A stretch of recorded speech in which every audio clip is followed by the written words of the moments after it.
नमस्कार साथियों, बंटी क्लासेस में आप सभी का स्वागत है। तो 908 पेपर की मैराथन क्लास स्टार्ट कर रहे हैं। एमपी डीएलएड मुख्य परीक्षा 2026 सेकेंड ईयर वालों की आपकी विषय का नाम है सामाजिक विज्ञान शिक्षण। तो यहाँ पे आप देखेंगे लघुत्तरीय प्रश्नोत्तरों की बात करेंगे आज की क्लास में, जो कि इम्पोर्टेंट रहेंगे आपके, यहीं से आपके पेपर में देखने को मिलेंगे। तो इस क्लास से आपके 1 नंबर 2 नंबर 3 नंबर 4 नंबर तक के क्वेश्चन बन सकते हैं और लॉन्ग क्वेश्चन भी बन सकते हैं। वो आपको थोड़ा बना कर इन्हीं क्वेश्चन से आपको लिखना पड़ेगा। मैं यहाँ पे थोड़ा आपको शॉर्ट में अच्छे समझाऊंगा, सरल और आसान भाषा में। तो आपको क्या करना है, सबसे पहले इस क्लास को लाइक कर देना। सभी स्टूडेंट लाइक कर देंगे, जितने भी जुड़ रहे हैं लाइक करेंगे ताकि ये क्लास और बच्चों तक पहुँचे। उसके बाद आप शेयर कर दें, जो भी आपके यार दोस्तों क्लासमेट्स हों, ग्रुप्स वगैरह हों जहाँ पर और बच्चों का भी भला हो सके, वो भी अच्छे नंबर से पास हो सकें, तो आप शेयर कर देंगे और एक अपनी प्यारी सी कमेंट कर देंगे, ठीक है, पॉजिटिव वाइब्स के लिए, ताकि और बच्चे कमेंट पढ़ें तो उन्हें भी मोटिवेट्स फील हो, अच्छे नंबर से आप पास हो सकें, ठीक है। और बाकी के स्टूडेंट जिन्होंने अभी तक चैनल को सब्सक्राइब नहीं किया है वो सब्सक्राइब कर देंगे, सभी स्टूडेंट सब्सक्राइब करेंगे। और यहाँ पे आपको ये नंबर दिखाई दे रहा है 72 40 28 72 81। जिस स्टूडेंट को नोट्स लेने हैं, अच्छी तैयारी करनी है, सेल्फ स्टडी करनी है, थोड़ा और अच्छे से पढ़ना है, तो वो नोट्स ले सकता है, इंपॉर्टेंट क्वेश्चन आंसर ले सकता है। तो आपको नंबर दिखाई दे रहा है, तो व्हाट्सएप में से करें, थोड़े से पैसे खर्च करके अच्छी तैयारी और करें, ठीक है। कम से कम पैसों में आपको नोट्स मिल जाएंगे। तो लाइक शेयर कमेंट बिल्कुल ना भूलें करना और चैनल को सब्सक्राइब करें। इंपॉर्टेंट अपडेट्स के लिए, जानकारी के लिए आप टेलीग्राम चैनल ज्वाइन कर लें, लिंक आपको नीचे डिस्क्रिप्शन में मिल जाएगा, ठीक है। बंटी क्लासेस के नाम से टेलीग्राम, इंस्टाग्राम, व्हाट्सअप सब कुछ बंटी क्लासेस के नाम से ही है।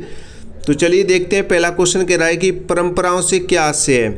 परंपराओं से क्या आशय है, तो आपको बताना है कि परंपरा वह सांस्कृतिक विरासत है। परंपरा वह सांस्कृतिक विरासत है जो एक पीढ़ी से दूसरी पीढ़ी को मिलती है। एक पीढ़ी से दूसरी पीढ़ी को मिलती है, उसे क्या कहते हैं, परंपरा कहते हैं। जैसे कि आपके जो अभी पिताजी हैं उनके पास जो भी है वो आपका हो जाएगा, यानी आप उनसे सीखेंगे, जो सांस्कृतिक परंपराएं वो आप सीखेंगे, फिर आप अपने बच्चों को सिखाएंगे, जो पीढ़ी दर पीढ़ी चलती है उसे क्या कहते हैं, परंपरा कहते हैं, ठीक है। तो आप इन चीज़ों का विशेष ध्यान रखेंगे। ऐसे पॉइंट आप एक बार समझ लेंगे तो आप खुद भी बनाकर लिख सकते हैं आंसर में। तो यहाँ पे और देखें, जो मुख्य बिंदु है इस परंपरा से रिलेटेड, यानी परंपराएं समाज के रीति रिवाज, मान्यताएं और आचार व्यवहार होते हैं। परंपराएं क्या होती हैं, परंपराएं समाज के रीति रिवाज, मान्यताएं और आचार व्यवहार होते हैं। ये पीढ़ी दर पीढ़ी चलती रहती हैं, समाज को एकजुट रखने में सहायक होती हैं। उदाहरण देकर जैसे होली, दीपावली मनाना, तीज त्योहार पर पूजा करना आदि ये भारतीय परंपराएं हैं, ठीक है। क्लियर, समझ में आ गया होगा आपका पूरा क्वेश्चन। तो अच्छे से आपको याद करना है, ऐसे ही आपको समझना है और ऐसे ही आपको पेपर में लिखना है जब भी क्वेश्चन इससे रिलेटेड पूछे तो, ठीक है।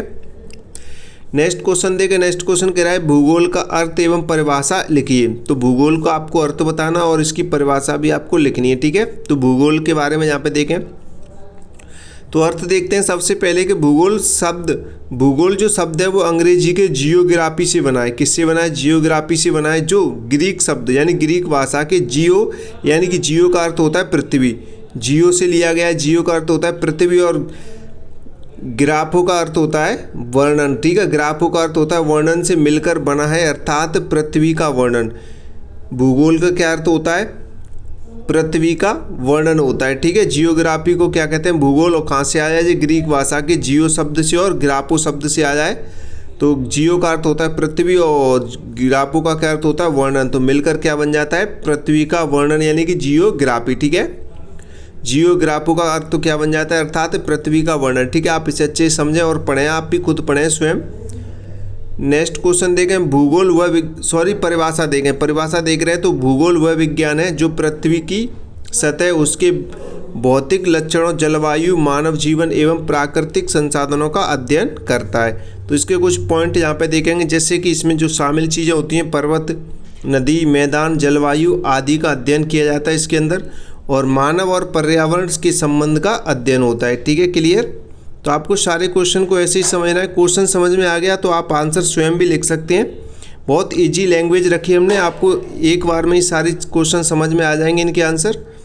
नेक्स्ट क्वेश्चन रखें यहाँ पे। नेक्स्ट क्वेश्चन देखें, कारण और प्रभाव का अर्थ लिखिए। तो कारण और प्रभाव का आपको अर्थ लिखना है। सबसे पहले हम कारण को समझते हैं, कारण क्या होता है। जैसे कि यहाँ पे समझाएंगे आपकी कारण वह घटना है या स्थिति जिसके फलस्वरूप कोई दूसरी घटना घटित होती है। कारण क्या है, वह घटना या स्थिति हो सकती है जिसके फलस्वरूप कोई दूसरी घटना घटित होती है। और प्रभाव को समझें यहाँ पे, प्रभाव यानी कि इफेक्ट, यानी कि कारण के परिणाम स्वरूप उत्पन्न होने वाली घटना या स्थिति को क्या कहते हैं, प्रभाव कहते हैं। ठीक है, जैसे यहाँ पे एग्जाम्पल सहित आप समझेंगे, जैसे कारण और प्रभाव। जैसे कि कारण हो सकता है आपका वर्षा ना होना, तो अकाल पड़ना, ये इसका प्रभाव हो सकता है। वर्षा नहीं होगी तो अकाल पड़ेगी, यानी कि कारण आपका हो सकता है वर्षा ना होना। ठीक है, आप समझने का प्रयास करें, कारण क्या हो सकता है, वर्षा ना होना, अकाल पड़ना। वर्षा नहीं होगी तो अकाल पड़ेगी, तो ये कारण का क्या हो जाएगा, प्रभाव हो जाएगा। जैसे कि पेड़ काटना, पेड़ काटे जाएंगे तो ये कारण हो जाएगा, और बाढ़ का आना इसका प्रभाव हो जाएगा। ठीक है, तो सामाजिक विज्ञान में कारण प्रभाव संबंध को समझना बहुत आवश्यक है, क्योंकि इससे घटनाओं को तार्किक ढंग से समझा जा सकता है। ठीक है, अच्छे से इसे आप पढ़ें और समझें। नेक्स्ट क्वेश्चन देखिए, नेक्स्ट क्वेश्चन कह रहा है खोज विधि के कोई 2 लाभ लिखिए। तो खोज विधि के आपको 2 लाभ लिखने हैं, तो खोज विधि से कौन कौन से लाभ हो सकते हैं आपको यहाँ पे लिखना है। नहीं, खोज विधि में छात्र स्वयं खोज कर सीखते हैं। खोज विधि होती है उसमें छात्र क्या करते हैं, स्वयं खोज करके ही सीखते हैं। तो इसके जो 2 प्रमुख लाभ आप लिख सकते हैं, जैसे इसमें एक पहला लाभ आप लिख सकते हैं कि स्थायी ज्ञान की प्राप्ति होती है इससे, यानी कि छात्र स्वयं खोज कर सीखते हैं, तो इसीलिए ज्ञान दीर्घकाल तक याद रहता है, यानी कि लंबे समय तक रहता है।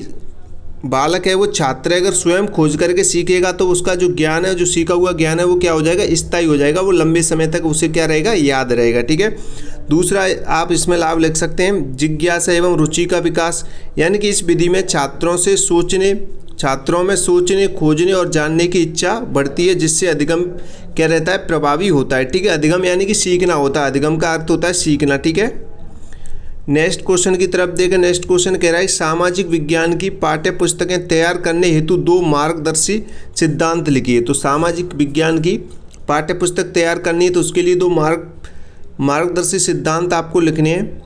तो आप पहला यहाँ पे लिख सकते हैं मनोवैज्ञानिक सिद्धांत लिख सकते हैं आप, यानी कि पाठ्य पुस्तक छात्रों की आयु, मानसिक स्तर एवं रुचि के अनुसार होनी चाहिए, सरल से कठिन की ओर बढ़ना चाहिए, तभी बच्चे से सीख पाएंगे अच्छे से, बाल केंद्रित होनी चाहिए जो भी पुस्तक बने।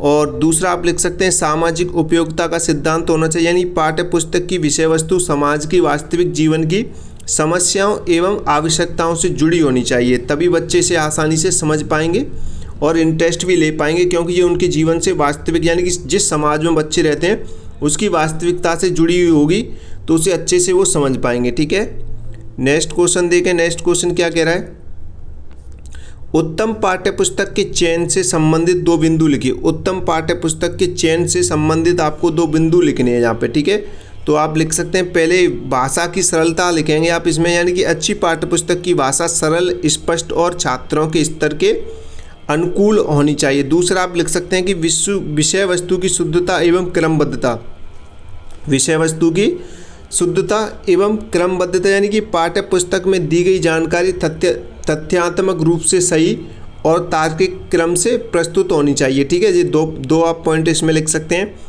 नेक्स्ट क्वेश्चन देखिए। नेक्स्ट क्वेश्चन आप लिख सकते हैं आकलन का क्या आशय है। तो आकलन यानी कि आकलन के बारे में आप लिख सकते हैं यहाँ पे। तो आकलन वह प्रक्रिया है जिसके द्वारा यह जाना जाता है कि छात्र ने कितना सीखा है। आकलन क्या है?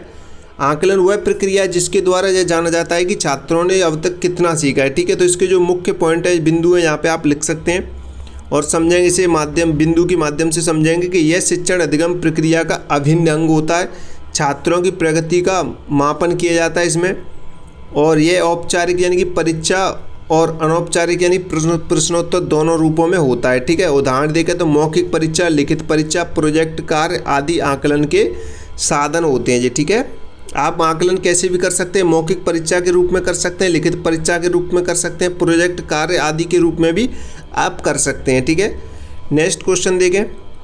नेक्स्ट क्वेश्चन कह रहा है कि संस्कृति शब्द का अर्थ एवं 2 विशेषताएं लिखिए। संस्कृति शब्द का अर्थ एवं 2 विशेषताएं आपको लिखनी है। तो संस्कृति शब्द का अर्थ यहाँ पे देखेंगे, फिर उसके बाद इसकी 2 विशेषताएं भी देखेंगे। तो संस्कृति मानव समाज की उन समस्त उपलब्धियों का समूह है जो उसने अपने सामाजिक जीवन में अर्जित की हैं, जैसे कि भाषा होगी, कला होगी, धर्म, रीति रिवाज आदि हो जाएंगे। ठीक है, इसकी 2 विशेषताएं देखें।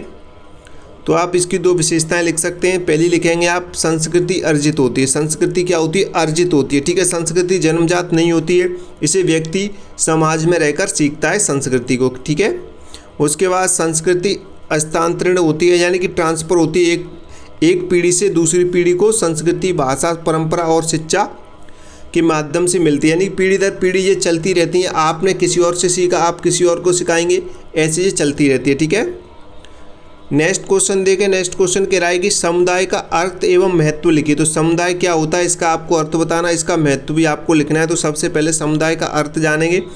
समुदाय व्यक्तियों का वह समूह है जो किसी निश्चित भौगोलिक क्षेत्र में रहकर सामान्य जीवन व्यतीत करते हैं और उनमें हम की भावना होती है। हम यानी कि हम साथ साथ वाली भावना रहती है, एक साथ सभी रहते हैं। ठीक है, एक समूह में, उसे क्या कहते हैं? समुदाय कहते हैं। यहाँ पे इसका महत्व देखेंगे। समुदाय का महत्व यानी सामाजिक सुरक्षा। पहला महत्व होता है सामाजिक सुरक्षा, यानी समुदाय में व्यक्ति को सुरक्षा और सहायता मिलती है, यानी सभी लोग एक साथ रहेंगे तो एक दूसरे की सुरक्षा भी बनी रहेगी और एक दूसरे से सहायता भी मिलती रहती है। ठीक है, उसके बाद सांस्कृतिक विकास, यानी परंपराएं और संस्कृति समुदाय में विकसित होते हैं। सहयोग की भावना, यानी कि सदस्य एक दूसरे की मदद करते हैं। जैसे कि आप देख सकते हैं समुदाय का उदाहरण गांव हो गए, कस्बा एक समुदाय के उदाहरण है। ठीक है, क्लियर। नेक्स्ट क्वेश्चन देखते हैं। नेक्स्ट क्वेश्चन कह रहा है कि समुदाय और सामाजिक समूह में अंतर स्पष्ट कीजिए। समुदाय और सामाजिक समूह में क्या अंतर होता है, ये आपको यहाँ पे लिखना है। तो देखिए, समुदाय और सामाजिक समूह में निम्नलिखित अंतर होते हैं। तो पहला अंतर देखें, क्षेत्र के आधार पर अंतर होता है, यानी कि समुदाय एक निश्चित भौगोलिक क्षेत्र होता है, जबकि सामाजिक समूह का कोई निश्चित भौगोलिक क्षेत्र नहीं होता है। ठीक है, दूसरा आप लिख सकते हैं कि हम की भावना के आधार पर, यानी कि समुदाय में हम की भावना अनिवार्य रूप से पाई जाती है, जबकि सामाजिक समूह में यह भावना आवश्यक नहीं होती, हो भी सकती है और नहीं भी है। ठीक है, लेकिन समुदाय में ये जरूरी है, अनिवार्य है। ठीक है, उद्देश्य के आधार पर आप देखें तो समुदाय के सदस्य सामान्य जीवन व्यतीत करते हैं और उनका कोई एक विशेष उद्देश्य नहीं होता है, जबकि सामाजिक समूह किसी विशेष उद्देश्य की पूर्ति के लिए बनाया जाता है। क्लियर। तो आप ये लिख सकते हैं। और चौथा आप इसमें लिख सकते हैं स्थायित्व के आधार पर, यानी कि समुदाय स्थायी होता है। समुदाय कैसा होता है? स्थायी होता है, जबकि सामाजिक समूह अस्थायी हो सकता है। सदस्यता के आधार पर, यानी समुदाय की सदस्य स्वाभाविक रूप से मिलती है, जैसे गांव में जन्म लेना, जबकि सामाजिक समूह की सदस्यता व्यक्ति स्वेच्छा से लेता है। ठीक है, आकार के आधार पर अंतर देख सकते हैं आप। तो समुदाय का आकार बड़ा होता है और उसमें पूरा समाज शामिल होता है, जबकि सामाजिक समूह का आकार छोटा या सीमित हो सकता है। जैसे देखें तो गांव और शहर समुदाय के उदाहरण हैं, जबकि राजनीति दल, क्लब और मित्र मंडली सामाजिक समूह के उदाहरण हैं। ठीक है, समझ में आ गया होगा। इन क्वेश्चनों को एक बार और अच्छे से पढ़ें। तो आप लोग लाइक नहीं कर रहे हैं, आप एक बार लाइक कर दें। सभी स्टूडेंट जितने भी जुड़ रहे हैं लाइक करें क्लास को। लाइक आएंगे तो ये क्लास और बच्चों तक पहुंचेगी। तो सभी स्टूडेंट जितने भी बच्चे जुड़ रहे हैं ईमानदारी से लाइक करेंगे। सभी स्टूडेंट ईमानदारी से लाइक करेंगे, कोई भी डिसलाइक नहीं करेगा। इंपॉर्टेंट क्वेश्चन आंसर आपको बता रहे हैं, मैराथन क्लास है आपकी। तो सभी स्टूडेंट ईमानदारी से लाइक करेंगे, कमेंट करेंगे। ठीक है, और जिन्होंने चैनल को सब्सक्राइब नहीं किया है वो सब्सक्राइब करेंगे और शेयर भी कर देना। ठीक है, तो नेक्स्ट क्वेश्चन क्या कह रहा है हमारा, शैशवावस्था की संवेदनाओं का उल्लेख कीजिए। शैशवावस्था की संवेदनाओं का आपको क्या करना है, उल्लेख करना है। तो देखें सबसे पहले तो शैशवावस्था 0 से 2 वर्ष में बालक की संवेदना इस प्रकार होती हैं। तो देखें सबसे पहले तो दृष्टि संवेदना यहाँ पे पहली क्या है, दृष्टि संवेदना। बच्चा चमकदार और रंगीन वस्तुओं को देखकर प्रतिक्रिया करता है। दूसरा आप लिख सकते हैं श्रवण संवेदना, यानी कि तेज आवाज़ से डरता है, माँ की आवाज़ पहचानता है बच्चा। ठीक है, तो ये बच्चे की जो शैशवावस्था में संवेदनाएं होती हैं वो बता रहे हैं यहाँ पे। तो स्पर्श संवेदना, यानी माँ के स्पर्श से सुरक्षित अनुभव करता है बच्चा। और स्वाद संवेदना, यानी कि मीठे स्वाद को पसंद करता है, कड़वे को अस्वीकार करता है। जैसे आपने दवाई खवाई होगी बच्चों को, मीठी दवाई को खा लेता है लेकिन कड़वी दवाई को नहीं खाता है। ठीक है, और उसके बाद आप दर्द संवेदनाएं, चोट लगने पर रोकर प्रतिक्रिया व्यक्त करता है बच्चा। ठीक है, तो ये संवेदनाएं आप लिख सकते हैं। नेक्स्ट क्वेश्चन देखें। नेक्स्ट क्वेश्चन कह रहा है कि प्रत्यक्षीकरण के विकास की प्रक्रिया क्या है। प्रत्यक्षीकरण के विकास की प्रक्रिया क्या है, स्पष्ट कीजिए। तो यहाँ पे देखते हैं प्रत्यक्षीकरण के विकास की प्रक्रिया। तो प्रत्यक्षीकरण इंद्रियों द्वारा प्राप्त संवेदनाओं को मस्तिष्क द्वारा अर्थपूर्ण रूप से समझने की प्रक्रिया है। तो विकास की यहाँ पे प्रक्रिया देखेंगे तो चरण पहला यानी कि संवेदना, पहला है संवेदना यानी कि इंद्रियां यानी कि आँख कान आदि द्वारा उत्तेजना ग्रहण करना। दूसरा चरण है ध्यान यानी किसी विशेष वस्तु पर ध्यान केंद्रित करना। तीसरा चरण हो जाएगा व्याख्या यानी कि मस्तिष्क द्वारा संवेदना का अर्थ देना। चौथा अनुभव यानी कि पूर्व अनुभव के आधार पर वस्तु को पहचानना। ठीक है, उसके बाद आप लिखेंगे उदाहरण देखेंगे तो बच्चा सेब देखता है, लाल रंग की गोल वस्तु पहचानता है, सेब है समझता है। ठीक है, तो आप ये एग्जाम्पल में लिख सकते हैं।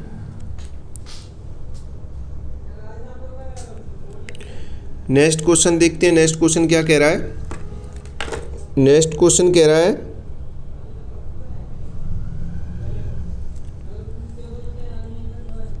सामाजिक विज्ञान की प्रकृति स्पष्ट कीजिए। सामाजिक विज्ञान की प्रकृति स्पष्ट करनी है तो सामाजिक विज्ञान की प्रकृति यहाँ पे स्पष्ट करेंगे।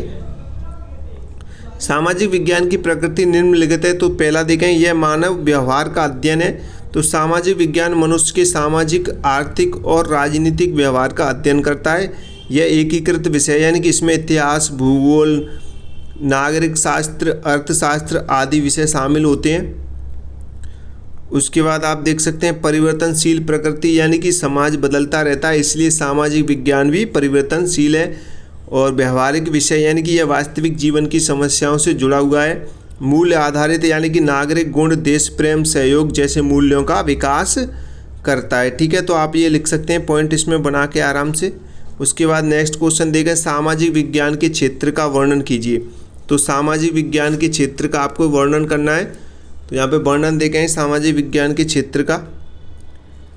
तो सामाजिक विज्ञान का क्षेत्र अत्यंत व्यापक है। ठीक है, बहुत बड़ा है यानी कि इसमें हिस्ट्री यानी कि इतिहास यानी कि मानव सभ्यता के विकास, राजनीतिक घटना और महान व्यक्तियों का अध्ययन होता है किसमें? इतिहास में। ठीक है, दूसरे पे आता है भौगोलिक यानी कि जियोग्राफी यानी कि पृथ्वी की भौतिक संरचना, जलवायु, प्राकृतिक संसाधनों का अध्ययन होता है भूगोल यानी जियोग्राफी में। ठीक है, उसके बाद आपका आता है नागरिक शास्त्र नागरों के आधार, अधिकार, नागरिकों के अधिकार, कर्तव्य, शासन व्यवस्था का अध्ययन होता है इसमें। अर्थशास्त्र यानी कि आर्थिक समस्याओं, उत्पादन और वितरण का अध्ययन होता है। समाजशास्त्र यानी समाज की संरचना, परिवार, जाति, समुदाय का अध्ययन होता है इसमें।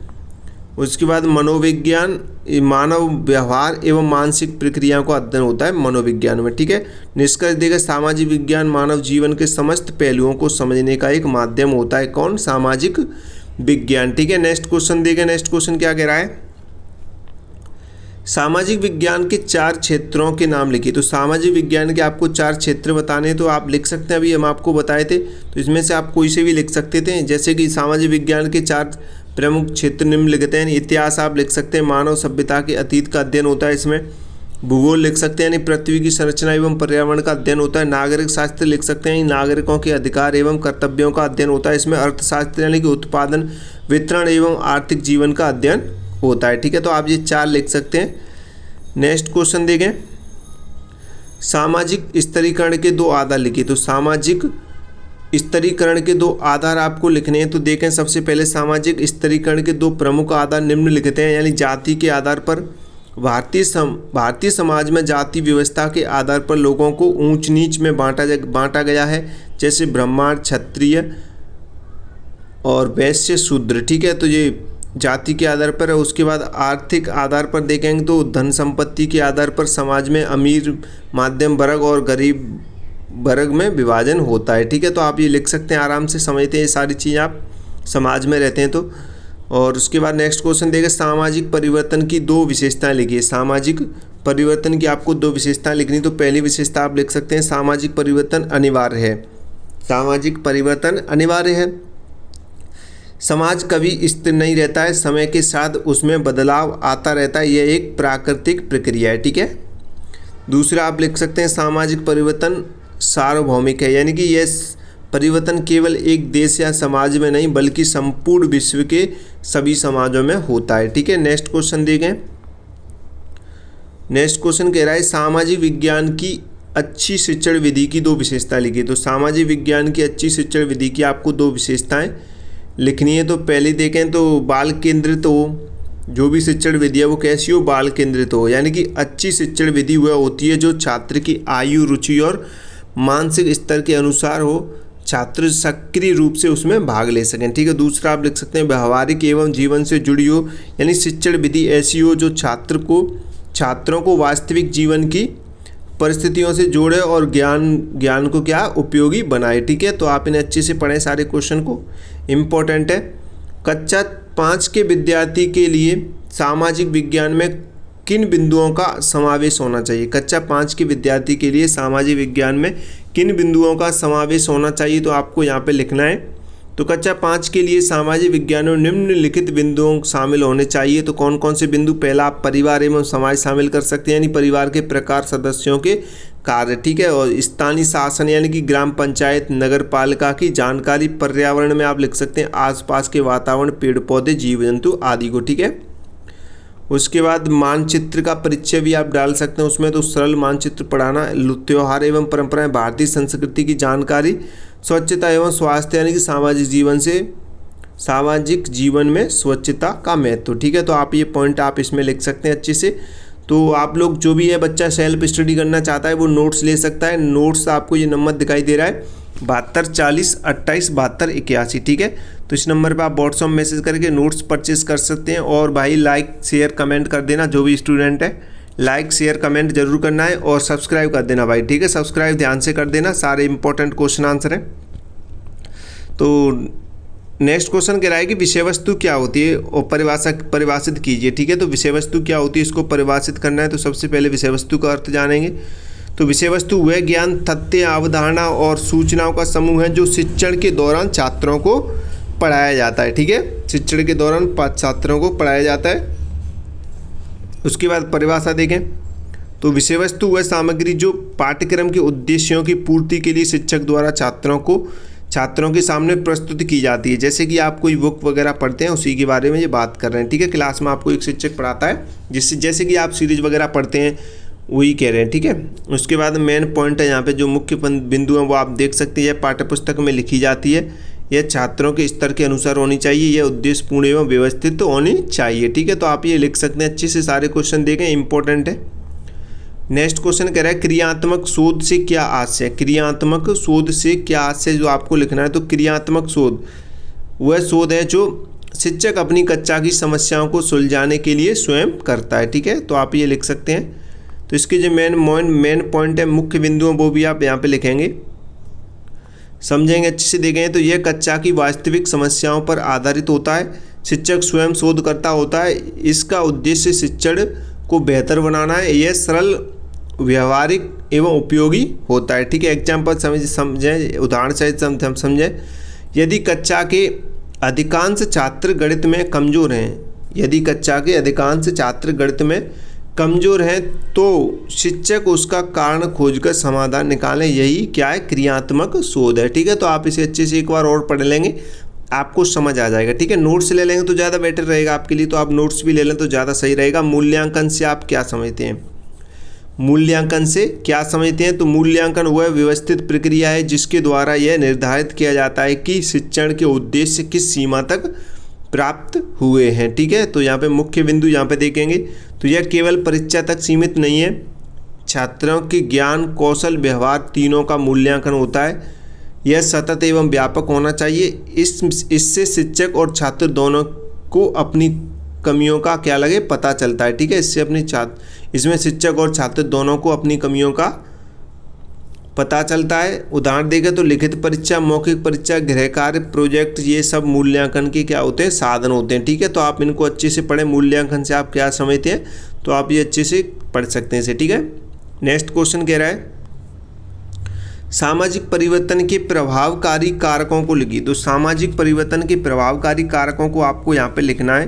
तो आप लिखेंगे, तो ज़्यादातर हो सके ना तो आप अपनी जब भी एग्जाम कॉपी लिखें तो क्वेश्चन से ही आंसर बनाने का प्रयास किया करें। जैसे सामाजिक परिवर्तन के प्रभाव कारकों को लिखिए तो एक लाइन जरूर लिखें पॉइंट बनाने से पहले कि सामाजिक परिवर्तन के प्रमुख कारक निम्नलिखित हैं। ठीक है। तो आप ऐसे लिखेंगे तो ज़्यादा बेटर रहता है। उसके बाद आप पॉइंट बना कर लिखें। ठीक है। तो कौन कौन से हैं, तो यहाँ पे देखेंगे पहला शिक्षा हो जाएगा प्रभावकारी। तो शिक्षा से लोगों की सोच बदलती है जिससे समाज में परिवर्तन आता है। दूसरा आप देख सकते हैं प्रौद्योगिकी, यानी नई तकनीक और आविष्कारों से जीवन शैली बदलती है। तीसरा आप देख सकते हैं जनसंचार माध्यम, यानी टेलीविज़न, इंटरनेट, समाचार पत्र से विचारों का प्रसार होता है।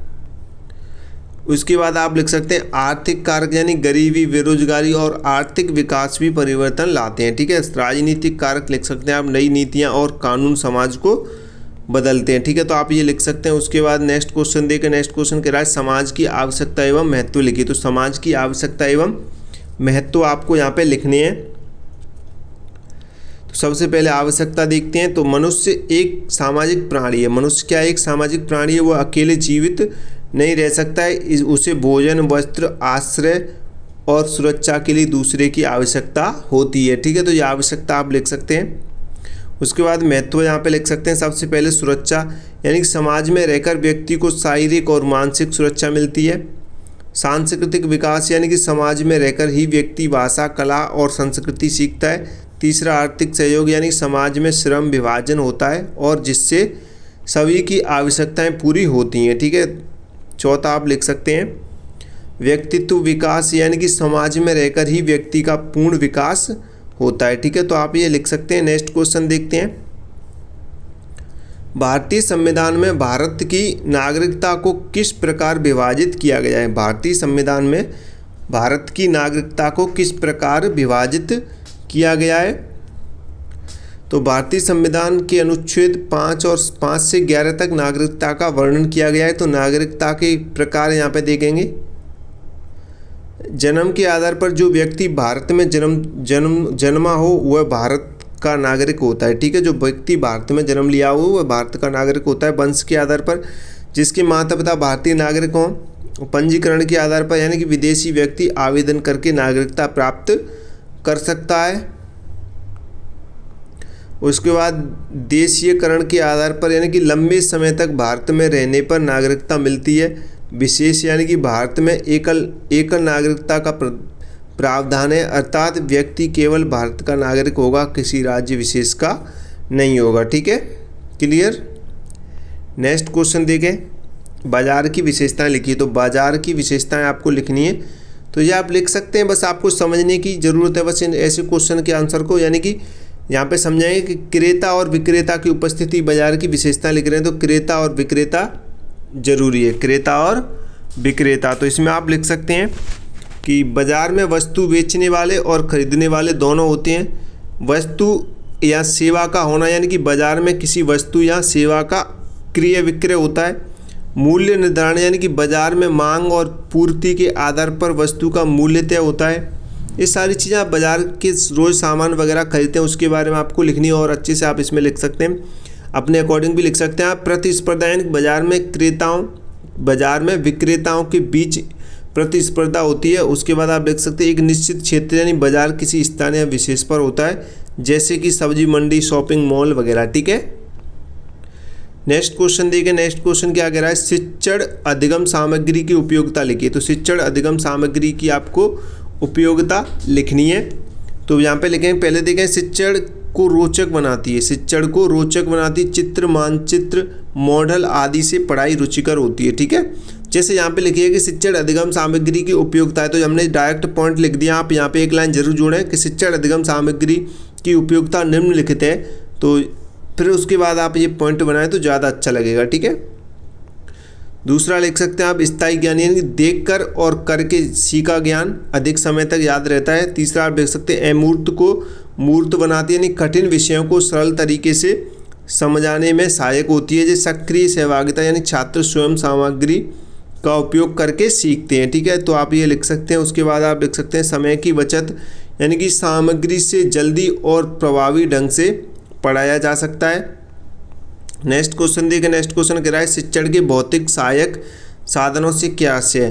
तो अर्थ में आप लिख सकते हैं वे सभी भौतिक वस्तुएं जो शिक्षक को पढ़ाने और छात्र को सीखने में सहायता करती हैं, भौतिक सहायक साधन कहलाती हैं। ठीक है, भौतिक सहायक साधन कहलाते हैं। तो आप इन्हें अच्छे से पढ़ें। जैसे कि आप यहाँ पे देखेंगे प्रमुख भौतिक सहायक साधन होते हैं, एक तो श्याम पट्ट यानी कि ब्लैक बोर्ड हो जाएगा, चार्ट एवं मानचित्र, ग्लोब, मॉडल एवं प्रतिक्रियाएं, प्रोजेक्टर एवं टेलीविज़न। तो ये आप भौतिक साधन हो जाएंगे, जो सहायक साधन है ये भौतिक।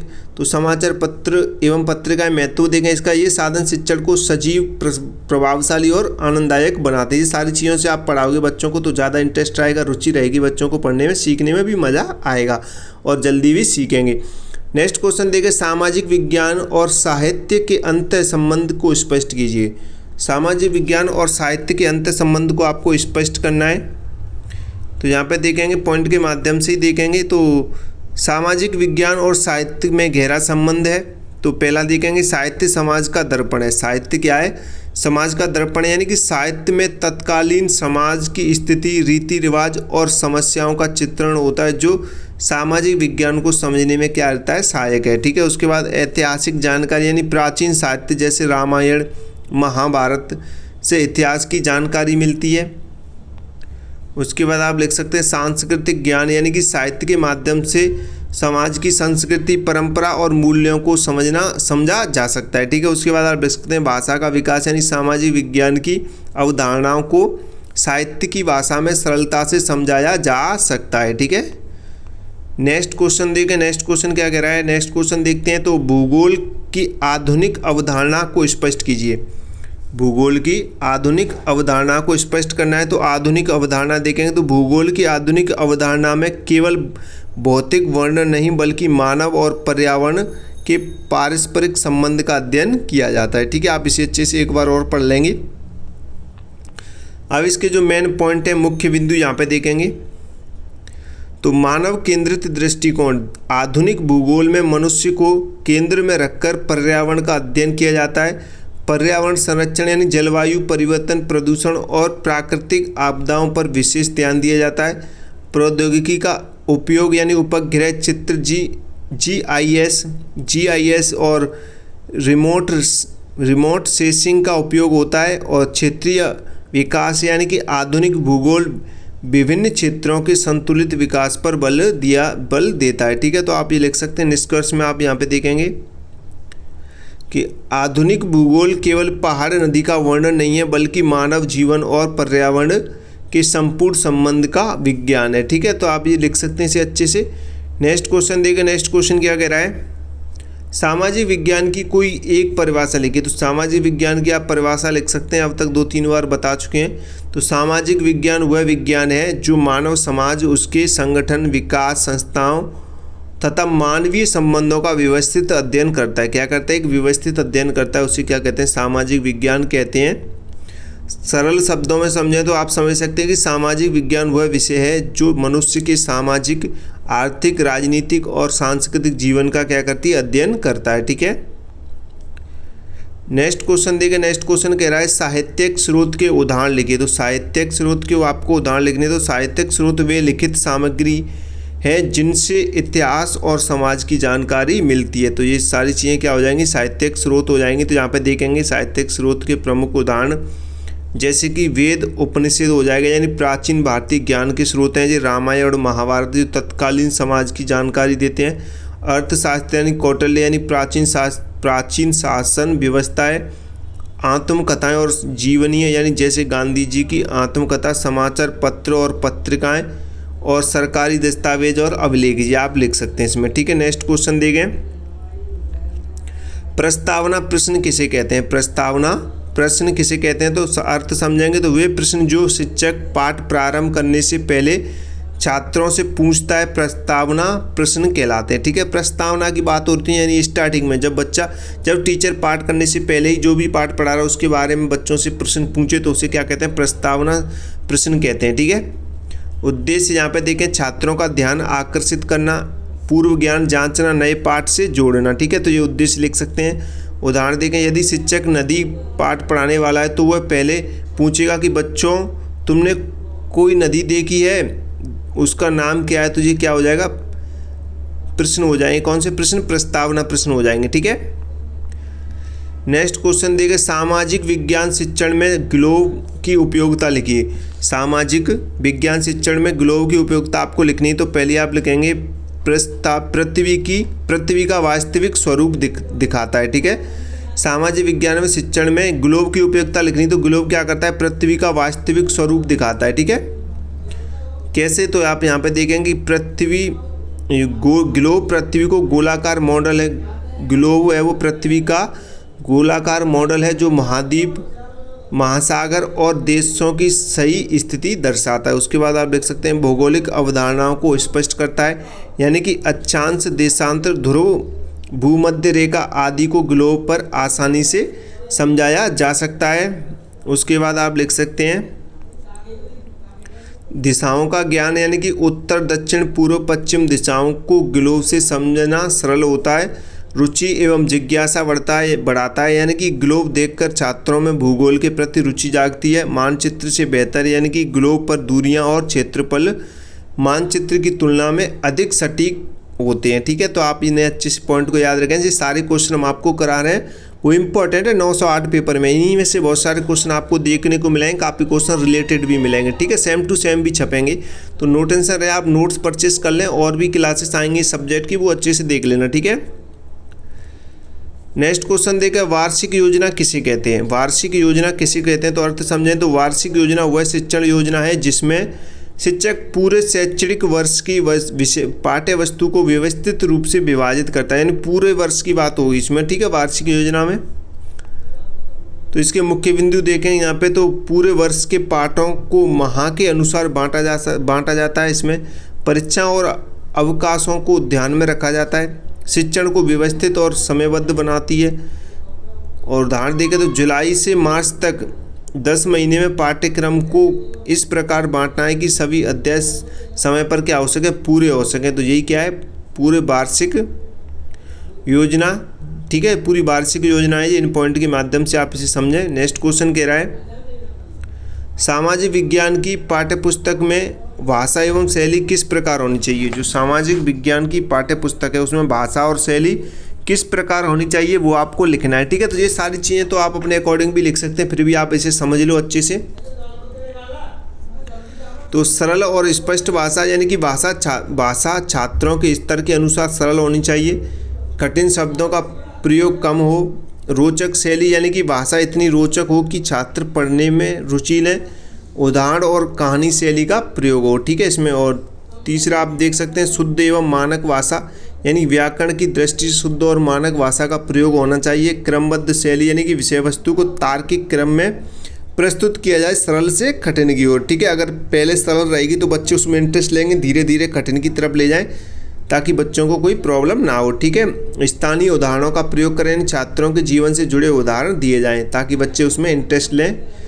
नेक्स्ट क्वेश्चन देखें, सामाजिक समूह से क्या तात्पर्य है। सामाजिक समूह से क्या तात्पर्य है आपको बताना है, तो अर्थ देखें, दो या दो से अधिक व्यक्तियों का वह संगठन जो किसी सामान्य उद्देश्य के लिए एक दूसरे से जुड़े सामाजिक समूह कहलाता है। ठीक है, मुख्य बिंदु देखें, यानी कि सदस्यों में परस्पर संपर्क होता है, सामान्य उद्देश्य होता है, सब सदस्य एक दूसरे को प्रभावित करते हैं। जैसे उदाहरण देखें, परिवार, मित्र मंडली, राजनीतिक दल, खेल टीम आदि। ठीक है, नेक्स्ट क्वेश्चन देखें, जनजीवन शैली संस्कृति का प्रभाव लिखिए। जनजीवन शैली पर संस्कृति का प्रभाव आपको लिखना है। ठीक है, जनजीवन शैली पर संस्कृति का प्रभाव लिखना है। संस्कृति जनजीवन पर गहरा प्रभाव पड़ता है। संस्कृति का जनजीवन पर क्या पड़ता है, गहरा प्रभाव पड़ता है। खान पान प्रभाव, खान पान पर प्रभाव, यानी कि संस्कृति के अनुसार लोग अलग अलग प्रकार का भोजन करते हैं। जैसे उत्तर भारत में रोटी, दक्षिण में चावल। वेशभूषा पर प्रभाव, वेशभूषा पर प्रभाव, यानी कि संस्कृति के अनुसार पहनावा अलग होता है। जैसे साड़ी, धोती, लुंगी। ठीक है, तीसरा आप देखें, त्यौहार एवं उत्सव, यानी संस्कृति से जुड़े त्यौहार जीवन शैली को प्रभावित करते हैं। चौथा आप देखें, भाषा और व्यवहार, यानी कि संस्कृति भाषा, शिष्टाचार और सामाजिक व्यवहार को प्रभावित करती है। पांचवा आप देख सकते हैं, धर्म और विश्वास, यानी कि धार्मिक संस्कृति लोगों की दिनचर्या तय करती है। ठीक है, नेक्स्ट क्वेश्चन देखें। नेक्स्ट क्वेश्चन कह रहा है कि बाजार के प्रमुख तत्व बताइए। तो बाजार के प्रमुख तत्व बताइए। तो बाजार में कौन कौन सी चीज़ें होती हैं जो ज़रूरी हैं वो आपको लिखनी है यहाँ पे। तो बाजार के जो प्रमुख तत्व हैं वो निम्नलिखित हैं। देखो, क्रेता होना चाहिए, जो वस्तु खरीदने वाला होगा तभी तो बाजार चलेगा, यानी बायर होना चाहिए। और विक्रेता यानी सेलर, वस्तु बेचने वाला। वस्तु या सेवाएं जिसका क्रय विक्रय होता है। प्राइस, मूल्य यानी प्राइस यानी कि वस्तु का निर्धारित दाम होना। और मांग और पूर्ति यानी मांग और उपलब्धता से मूल्य तय होता है। प्रतिस्पर्धा यानी विक्रेताओं के बीच होड़ होती है। ठीक है, तो ये आप पॉइंट लिख सकते हैं, इसमें तत्व लिख सकते हैं, बाजार के प्रमुख तत्व हैं ये। नेक्स्ट क्वेश्चन देखें। तो भाई नेक्स्ट क्वेश्चन से पहले आपको मैं यहाँ पे एक इन्फॉर्मेशन देना चाहूँगा। आपने क्लास को लाइक नहीं किया है तो लाइक कर दें अभी, सबसे पहले लाइक करें सभी स्टूडेंट। लाइक शेयर भाई, सभी स्टूडेंट लाइक शेयर कर दें। और जिन स्टूडेंट को नोट्स लेना है वो नोट्स ले सकता है। नंबर आपको दिखाई दे रहा है 72 40 28 72 81। नोट्स परचेस कर लो भाई, इंपॉर्टेंट क्वेश्चन आंसर। और बंटी क्लास यूट्यूब चैनल को सब्सक्राइब कर अभी नहीं किया है तो, और टेलीग्राम इंस्टाग्राम फॉलो कर लें ताकि आपको आगे की अपडेट्स मिलती रहें कि आपका रिजल्ट कब आएगा, क्या चल रहा है MP DLED का। ठीक है, एग्जाम के बाद। तो यहाँ पे नेक्स्ट क्वेश्चन कह रहा है कि राष्ट्रीय संसाधन किसे कहते हैं। राष्ट्रीय संसाधन किसे कहते हैं। तो अर्थ देखें तो वे सभी प्राकृतिक एवं मानव निर्मित साधन, वे सभी प्राकृतिक एवं मानव निर्मित साधन जो किसी राष्ट्र के आर्थिक विकास में उपयोगी होते हैं वो राष्ट्रीय संसाधन कहलाते हैं। ठीक है, तो आप ये याद करें, अच्छे से पढ़ें से। तो इसके प्रकार देखें, जैसे कि प्राकृतिक संसाधन की बात करें तो भूमि, जल, वन, खनिज और ऊर्जा हो जाएंगे। मानवीय संसाधन देश की जनशक्ति, कुशल श्रमिक। ठीक है, और पूंजीगत संसाधन आप लिख सकते हैं कारखाने, मशीनें, सड़कें। और उदाहरण देख सकते हैं तो भारत के कोयला, लोहा, नदियाँ, कृषि भूमि, ये सब राष्ट्रीय संसाधन हैं। ठीक है, नेक्स्ट क्वेश्चन देखते हैं। नेक्स्ट क्वेश्चन क्या कह रहा है, फ्लेनल बोर्ड की क्या उपयोगिता है। तो आपको लिखना है कि फ्लेनल बोर्ड की क्या उपयोगिता है। तो यहाँ पे इसका अर्थ जानेंगे। सबसे पहले अर्थ देखेंगे तो फ्लेनल बोर्ड एक विशेष प्रकार का शिक्षण सहायक साधन है। फ्लेनल बोर्ड क्या है, एक विशेष प्रकार का शिक्षण सहायक साधन है जिस पर फ्लेनल मोटे कपड़े, फ्लेनल यानी कि मोटे कपड़े से बने चित्र, अक्षर और आकृतियां चिपकाई जाती हैं। ठीक है, उपयोगिता देखें, इसकी उपयोगिता कैसी है। दृश्य शिक्षण, दृश्य शिक्षण यानी छात्र देखकर आसानी से समझते हैं। लचीलापन यानी चित्रों को हटाया और लगाया जा सकता है। सक्रिय सहभागिता यानी कि छात्र स्वयं चित्र लगाकर सीखते हैं। सस्ता एवं टिकाऊ, यह बनाने में सरल और सस्ता होता है। छोटी कक्षाओं के लिए उपयोगी है, यानी प्राथमिक स्तर पर विशेष रूप से ये प्रभावी है। ठीक है, तो आप ये लिख सकते हैं इसमें। नेक्स्ट क्वेश्चन देखें। नेक्स्ट क्वेश्चन कह रहा है कि सामाजिक विज्ञान शिक्षण में सर्वेक्षण के लाभ लिखिए। सामाजिक विज्ञान शिक्षण में सर्वेक्षण के आपको लाभ लिखने हैं। तो सर्वेक्षण के लाभ निम्नलिखित हैं। तो पहला लाभ देखें, वास्तविक ज्ञान की प्राप्ति होती है, यानी कि छात्र समाज में जाकर सीधे जानकारी प्राप्त करते हैं जो पुस्तकीय ज्ञान से अधिक प्रभावी होता है। दूसरा आप लिख सकते हैं व्यवहारिक अनुभव, यानी कि सर्वेक्षण से छात्रों को वास्तविक जीवन का अनुभव मिलता है। तीसरा आप लिख सकते हैं अनुसंधान कौशल का विकास, यानी कि प्रश्न पूछना, आंकड़े एकत्रित करना और विश्लेषण करने का कौशल विकसित होता है। चौथा आप लिखेंगे सामाजिक जागरूकता, यानी कि समाज की वास्तविक समस्याओं को समझने का अवसर मिलता है। जैसे उदाहरण देखेंगे तो गांव में जाकर कृषि संबंधी जानकारी एकत्रित करना। ठीक है, एकत्र करना। नेक्स्ट क्वेश्चन देखते हैं। नेक्स्ट क्वेश्चन क्या कह रहा है, सामाजिक विज्ञान का गणित से क्या सहसंबंध है। जो सामाजिक विज्ञान होती है उसका गणित से क्या सहसंबंध है ये आपको बताना है। तो सामाजिक विज्ञान और गणित में निम्नलिखित सहसंबंध है। तो देखेंगे, सबसे पहले देखें तो जनसंख्या गणना, यानी कि जनगणना के आंकड़ों में गणित का प्रयोग होता है। आर्थिक गणना, यानी कि अर्थशास्त्र में आय व्यय बजट की गणना गणित से होती है। मानचित्र में मापनी, यानी कि भूगोल में दूरी मापने के लिए गणित की आवश्यकता होती है। चौथा आप लिख सकते हैं आंकड़ों का विश्लेषण, यानी कि सामाजिक सर्वेक्षण में सर्वेक्षण के आंकड़े गणित से समझे जाते हैं। ग्राफ और चार्ट यानी कि सामाजिक जानकारी को ग्राफ में दर्शाने के लिए गणित आवश्यक होता है। ठीक है, तो आप ये पॉइंट इसमें लिख सकते हैं। नेक्स्ट क्वेश्चन देखिए। नेक्स्ट क्वेश्चन कह रहा है कि एक कला के रूप में सामाजिक विज्ञान की प्रकृति का वर्णन कीजिए। एक कला के रूप में आपको सामाजिक विज्ञान की प्रकृति का वर्णन करना है। तो सामाजिक विज्ञान एक कला के रूप में निम्न प्रकार है। तो यहाँ पे देखें, पहला रचनात्मकता, यानी कि सामाजिक विज्ञान में समस्याओं का रचनात्मक समाधान खोजा जाता है, जैसे कला में नई कृति बनाई जाती है। ठीक है, उसके बाद आप लिख सकते हैं व्यक्तिगत अनुभव, जैसे कला व्यक्तिगत अनुभव पर आधारित होती है, उसी प्रकार सामाजिक विज्ञान भी मानव अनुभवों का क्या होता है, संग्रह होता है। उसके बाद आप लिख सकते हैं मूल्यों का समावेश, यानी कि कला की तरह ही सामाजिक विज्ञान में भी नैतिक मूल्य, सौंदर्य बोध और मानवीय भावनाएं शामिल होती हैं। चौथा आप लिख सकते हैं व्याख्या की स्वतंत्रता, यानी कि कला में जैसे अलग अलग व्याख्याएं होती हैं, उसी प्रकार सामाजिक घटनाओं की अलग अलग व्याख्याएं हो सकती हैं। ठीक है, तो आप इन्हें अच्छे से पढ़ेंगे। निष्कर्ष में आप देख सकते हैं सामाजिक विज्ञान भी है और कला भी है, क्योंकि इसमें तथ्य और अनुभव दोनों का समावेश होता है। ठीक है, तो आप इन्हें अच्छे से पढ़ेंगे। सारे पॉइंट को अच्छे से समझते हुए आपको ऐसे ही लिखना है और भी अपनी तरफ से एक्स्ट्रा पॉइंट जोड़ देने। ठीक है, लेकिन क्वेश्चन एक भी नहीं छोड़ना है आपको, सारे क्वेश्चन करने, चाहे वो आप पर आए उसका उत्तर या नहीं आए, लेकिन फिर भी आपको लिखना है। ठीक है, उससे रिलेटेड जितना भी आप लिख सकते हैं लिखिए शब्द सीमा के अनुसार। नेक्स्ट क्वेश्चन कह रहा है कि शिक्षण इकाई के तत्व लिखिए। तो शिक्षण इकाई यानी कि यूनिट प्लान है। शिक्षण इकाई यूनिट प्लान के प्रमुख तत्व निम्नलिखित हैं। तो यहाँ पे लिखेंगे जो तत्व होते हैं, जरूरत होती है एक शिक्षण इकाई के लिए।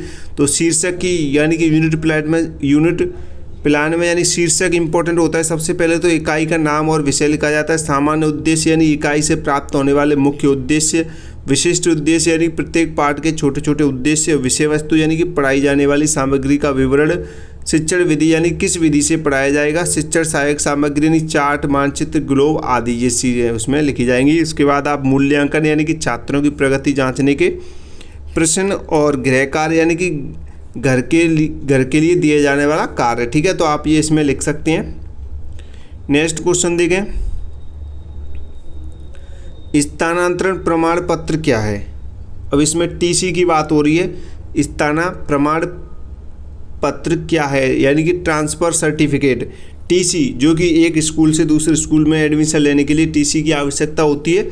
स्थानांतरण प्रमाण पत्र बोलते हैं उसे। ठीक है, हिंदी में, और इंग्लिश में ट्रांसफ़र सर्टिफिकेट या टीसीवी से कहते हैं। तो स्थानांतरण प्रमाण पत्र यानी कि वह दस्तावेज है जो किसी छात्र को एक विद्यालय छोड़कर दूसरे विद्यालय में प्रवेश लेने के लिए दिया जाता है। ठीक है, तो आप इसे अच्छे से पढ़ें, लिखें, समझें। ठीक है, इसके मुख्य बिंदु देखें तो इसमें छात्र का नाम, जन्म तिथि, कक्षा और चरित्र का उल्लेख होता है। यह विद्यालय के प्रधानाचार्य द्वारा जारी किया जाता है। नए विद्यालय में प्रवेश के लिए यह अनिवार्य होता है। ठीक है, बिना टीसी के आपको एडमिशन नहीं मिलेगा, दूसरे विद्यालय में प्रवेश नहीं मिलेगा। ठीक है, नेक्स्ट क्वेश्चन देखें, इतिहास जानने के दो स्रोतों के नाम लिखिए। इतिहास जानने के दो स्रोतों के नाम आपको लिखने हैं। तो यहाँ पे लिखेंगे, आप लिख सकते हैं कि साहित्यिक स्रोत हो जाएगा एक, तो जिसमें वेद, पुराण, रामायण, महाभारत, अर्थशास्त्र जैसे प्राचीन ग्रंथ हैं। और दूसरा आप लिख सकते हैं पुरातात्विक स्रोत, यानी कि खुदाई में मिले अवशेष, सिक्के, मूर्तियाँ, शिलालेख और भवन आदि। ठीक है, तो आप ये लिख सकते हैं। नेक्स्ट क्वेश्चन देखें। नेक्स्ट क्वेश्चन कह रहा है मेगस्थनीज और पहायान कौन थे, इसके बारे में आपको लिखना है। ठीक है, तो सबसे पहले मेगस्थनीज के बारे में देखें। मेगस्थनीज एक यूनानी राजदूत था जो चंद्रगुप्त मौर्य के शासनकाल में भारत आया था। इसने क्या किया था, उसने इंडिका नामक पुस्तक लिखी जिसमें तत्कालीन भारतीय समाज का वर्णन है। ठीक है, ये मेगस्थनीज के बारे में आप इतना लिख देना शॉर्ट में। उसके बाद आप लिख सकते हैं फाहियान एक चीनी यात्री था जो चंद्रगुप्त द्वितीय यानी गुप्त काल के समय भारत आया था। वह बौद्ध धर्म का अनुयायी था और बौद्ध ग्रंथों की खोज में भारत आया था। तो महत्व देखें, दोनों एक यात्रा विवरण भारतीय इतिहास के महत्वपूर्ण स्रोत हैं। ठीक है, ये दोनों, तो आप इन दोनों को ध्यान रखेंगे, फाहियान और मेगस्थनीज। ठीक है, इम्पोर्टेंट है, पूछा गया क्वेश्चन है ये। नेक्स्ट क्वेश्चन आप लिख सकते हैं बचपन बचाओ आंदोलन क्या है। बचपन बचाओ आंदोलन क्या है, तो इसके बारे में आप लिखेंगे। तो अर्थ समझे इसका, तो बचपन बचाओ आंदोलन बाल अधिकारों की रक्षा के लिए चलाया गया एक सामाजिक आंदोलन है। ठीक है, बचपन बचाओ आंदोलन बाल अधिकारों की रक्षा के लिए चलाया गया एक सामाजिक आंदोलन है। तो इसके जो मुख्य बिंदु है यहाँ पे आप देखेंगे, तो इसकी स्थापना कैलाश सत्यार्थी ने 1980 में की थी। इसका उद्देश्य बाल मजदूरी, बाल तस्करी और बाल शोषण को रोकना था। कैलाश सत्यार्थी को इस कार्य के लिए 2014 में नोबेल शांति पुरस्कार भी मिला था। ठीक है, यह आंदोलन बच्चों को शिक्षा दिलाने पर जोर देता है। ठीक है, क्लियर। बचपन बचाओ आंदोलन किस पे जोर देता है? बच्चों की शिक्षा दिलाने पर जोर देता है। ठीक है, नेक्स्ट क्वेश्चन देखें, प्रोजेक्ट विधि क्या है। तो प्रोजेक्ट विधि के बारे में आप लिखेंगे, अर्थ यहाँ पे देखेंगे। तो प्रोजेक्ट विधि वह शिक्षण विधि है जिसमें छात्र किसी वास्तविक समस्या को स्वयं योजना बनाकर कार्य करके और अनुभव से हल करते हैं। प्रोजेक्ट विधि क्या है?